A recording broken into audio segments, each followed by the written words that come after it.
básicos de la nación constituye uno de los objetivos de quienes aspiran a terminar con ella. El ataque a la estructura, pero el ataque más sutil y más peligroso a la nación es la que se incide en el alma de la nación, en su elemento espiritual, en su unidad trivalente de historia, de convivencia y de destino. Dijimos que el elemento de infraestructura es el territorio, es decir, el territorio donde la nación establece su posesión y su soberanía. El territorio en el cual la nación explotará sus recursos naturales para poder satisfacer sus necesidades y creará pues un sistema productivo que hará de ella una nación grande al tener una economía fuerte. Bueno, puede ocurrir que un ataque a la nación venga por el lado de la infraestructura. De hecho, el Perú tuvo muchos ataques a su infraestructura territorial.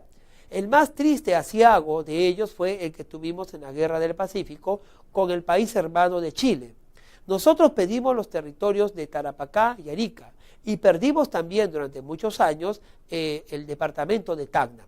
Sin embargo, el ataque al territorio y a la infraestructura no siempre será un ataque letal a la existencia de la nación. Sabido es el ejemplo del pueblo judío que deambuló mucho tiempo, ¿no? Después de la diáspora romana por los países, pero nunca se ha perdido esa identidad de nación. Hoy en día los judíos, ¿no?, desde las épocas de las Naciones Unidas, repatriados nuevamente al territorio de Israel, cuyo enclave en medio de los países árabes trajo muchos conflictos políticos y sigue trayendo muchos conflictos políticos y de Estado y militares, ¿no?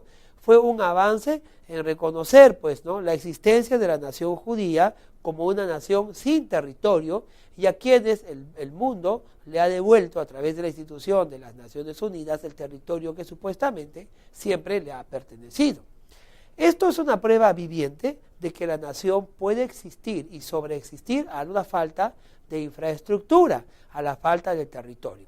Por eso la diapositiva decía que en verdad el ataque más letal y más dañino que puede haber contra la nación no es a su infraestructura ni tampoco a su territorio. En realidad el ataque más letal es a su alma, a su conciencia, a su sentimiento de historia, a la humillación de una nación en su existir, en su devenir.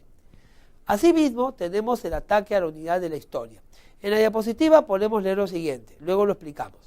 Se produce el ataque a la unidad de la historia a través de una campaña que utiliza todo el avanzado e influyente dispositivo técnico a su alcance para conseguir el olvido o el rechazo del patrimonio y la tradición que la patria supone.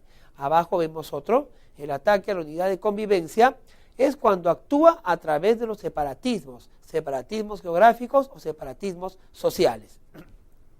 Cuando hablamos del ataque a la unidad de la historia, estamos hablando de que puede haber ocurrido hechos históricos en nuestro devenir que se nos quiere hacer olvidar, o costumbres o tradiciones que a través de la influencia de otros países y de otras culturas nosotros vamos perdiendo. Es sabido que el Perú tiene una gran tradición de historia. Hasta Ricardo Palma, ¿no?, creó las tradiciones peruanas y creó un sistema de escritura tradicionalista que nos hace recordar y añorar las anécdotas, la sociedad, las costumbres, no solamente del pasado virreinal, sino de los principios años de la República. Y también aquellas anécdotas que nos hacen ver muy a la distancia histórica la directriz, el perfil que tenía la cultura y el gran imperio incaico. La tradición, si la vamos olvidando, ¿no?, también es un ataque a la unidad de nuestra nación. Por eso es menester y urgente impulsar y motivar entre la juventud el descubrir, el investigar de su pasado histórico, a través de la lectura, a través de la experiencia, de las expediciones a los lugares más sobresalientes e históricos de nuestro país, para ir fomentando en ellos el deseo de la unidad histórica. Cuando hablamos de la unidad de la convivencia, estamos hablando ya de ciertos fenómenos sociales que atentan contra el orden jurídico y contra la unidad de la nación. Cuando hablamos, por ejemplo, de separatismos, de nacionalismos, del cual el Perú también tiene una experiencia, cuando en la época republicana nos separan Bolivia del Perú, el Alto Perú del Bajo Perú. Y cuando posteriormente las guerras que se inician por la unificación y la existencia de la Confederación Perú-Boliviana, que era visto como un gran peligro en esta zona de Latinoamérica, que dos países se unieran con un gran territorio y rico territorio y uniendo esfuerzos y ejércitos. Vienen a la memoria las guerras de la Restauración que se libró contra el dictador Santa Cruz y aquellas guerras en las cuales los caudillos militares se disputaban el poder del Perú y de Bolivia y en algún momento pues de la Confederación. Estos sentimientos de separatismo el mundo no ha estado ajeno.